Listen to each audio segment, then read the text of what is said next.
लेह लद्दाख, जिसे दुनिया की छत का ताज महल भी कहा जाता है। यहाँ बर्फ से ढकी पहाड़ियाँ और शीतल हवाएं सभी का मन मोह लेती हैं।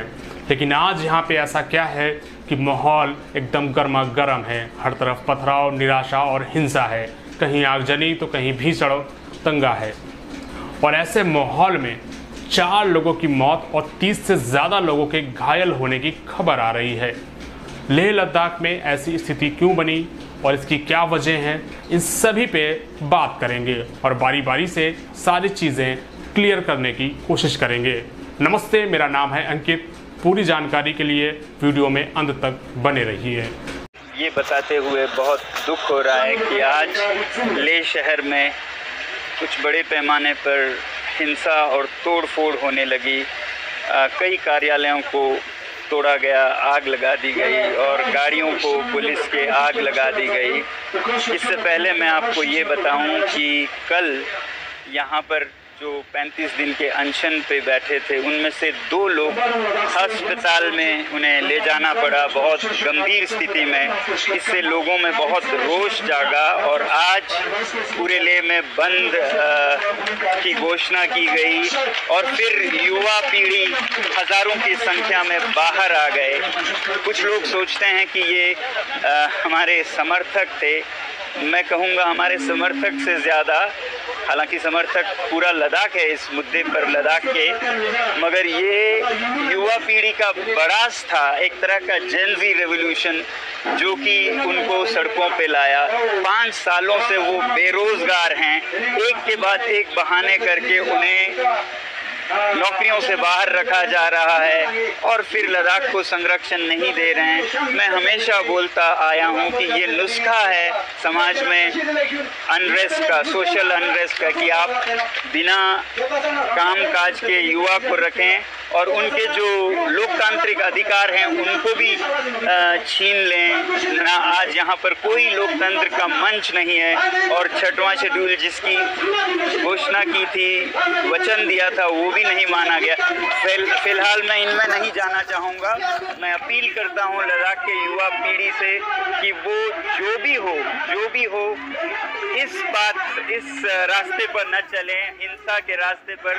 ये मेरे 5 साल के कोशिशों को नाकाम कर देता है। अगर हम इतने सालों से अनशन कर रहे हैं, शांति से पदयात्रा कर रहे हैं और फिर अंत में अगर हिंसा कर बैठे तो ये हमारा रास्ता नहीं है।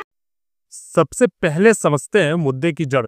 लद्दाख को 2019 में जम्मू कश्मीर से अलग करके एक अलग केंद्र शासित प्रदेश बना दिया गया, लेकिन यहाँ के लोगों की कुछ बुनियादी मांगे आज तक नहीं पूरी हुई हैं और इन्हीं मांगों को लेकर चल रहा है लेह एपेक्स बॉडी LAB और कारगिल डेमोक्रेटिक अलायंस KDA का संघर्ष, जो पिछले 4 साल से लगातार आंदोलन कर रहे हैं। इनकी 2 प्रमुख मांगे हैं। पहली मांग, लद्दाख को पूर्ण राज्य का दर्जा दिया जाए। अभी यह एक केंद्र शासित प्रदेश है, जिसका मतलब है यहाँ की सरकार केंद्र सरकार के ज्यादा नियंत्रण में काम करती है। लोग चाहते हैं कि उन्हें अपने फैसले खुद से लेने का अधिकार हो। दूसरी और सबसे महत्वपूर्ण मांग, लद्दाख को 6ठी अनुसूची यानी 6th शेड्यूल का दर्जा दे दिया जाए। ये क्या है समझिए। 6ठी अनुसूची जनजातियों को विशेष अधिकार देती है और इसका मतलब है कि लद्दाख की स्थानीय जनजातियों, जिनके पास अपनी अलग संस्कृति और जमीन है, उन्हें अपने अपने संसाधनों, जमीन, संस्कृति की सुरक्षा का पूरा अधिकार मिलेगा। यानी बाहर के लोग यहाँ जमीन नहीं खरीद सकेंगे और स्थानीय लोगों का अपने फैसले पर पूरी तरह कंट्रोल होगा। यह मांग उनकी अस्मिता की लड़ाई है और इन्हीं मांगों को लेकर मशहूर जलवायु कार्यकर्ता, सामाजिक कार्यकर्ता सोनम वांगचुक ने 15 दिन से अनशन शुरू कर रखा था। उनका अनशन शांतिपूर्ण था और सरकार का ध्यान इन मांगों की तरफ खींचने का एक तरीका था। खबरों के मुताबिक पूर्ण बंद के दौरान NDS स्मारक मैदान में इकट्ठा हुए एक शांतिपूर्ण मोर्चा निकाला गया, लेकिन कुछ लोगों का गुस्सा बाहर आ गया। प्रदर्शनकारियों ने भाजपा कार्यालय, हिल काउंसिल के मुख्यालय को निशाना बनाया। वहां मौजूद फर्नीचर और कागजात में आग लगाई, कई वाहन जलाए। हालात काबू करने के लिए पुलिस को आंसू गैस के गोले तक छोड़ने पड़े, लाठीचार्ज करना पड़ा। आखिरकार फायरिंग भी करनी पड़ी। इस घटना में 4 लोगों की दुखद मौत हुई। वांगचुक ने इस हिंसा पर गंभीर दुख व्यक्त करते हुए अपना अनशन तोड़ दिया और शांति की अपील की। उन्होंने कहा कि 2 प्रदर्शनकारियों, एक 72 वर्ष के पुरुष और एक 62 वर्ष की महिला को अस्पताल ले जाया गया था, जो इस हिंसा का तत्कालिक कारण बने। अब हालात क्या है? कानून प्रवर्तन एजेंसियों ने आईपीसी की धारा 144 लगाकर 5 या उससे ज्यादा लोगों के इकट्ठे होने पर रोक लगा दी है। सरकार ने इस मुद्दे पर बातचीत का रास्ता निकाला है। गृह मंत्रालय और लद्दाख के प्रतिनिधियों के बीच 6 अक्टूबर को वार्ता भी तय हुई है। विपक्ष की तरफ से प्रतिक्रिया आई है। भाजपा नेता अमित मालवीय ने कांग्रेस के एक स्थानीय पार्षद पर भीड़ को उकसाने और हिंसा का आरोप लगाया।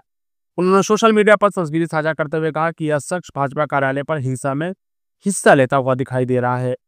तो आखिर में क्या है समाधान? लेख की घटना एक गंभीर चेतावनी है। यह दिखता है कि जब किसी क्षेत्र के लोग अपनी आवाज को सुना महसूस करते हैं तो निराशा, गुस्से और हिंसा में बदल जाती है। लद्दाख के लोग अपनी पहचान, अपने अधिकारों, अपने भविष्य की सुरक्षा चाहते हैं। 6 अक्टूबर को होने वाली वार्ता पर अब पूरे देश की निगाहें हैं। क्या सरकार और लद्दाख के नेता कोई ऐसा रास्ता निकाल पाएंगे जो लद्दाख की खास पहाड़ी संस्कृति की रक्षा करे और विकास के रास्ते भी खुले? लेख की शांति इसी सवाल के जवाब का इंतजार कर रही है।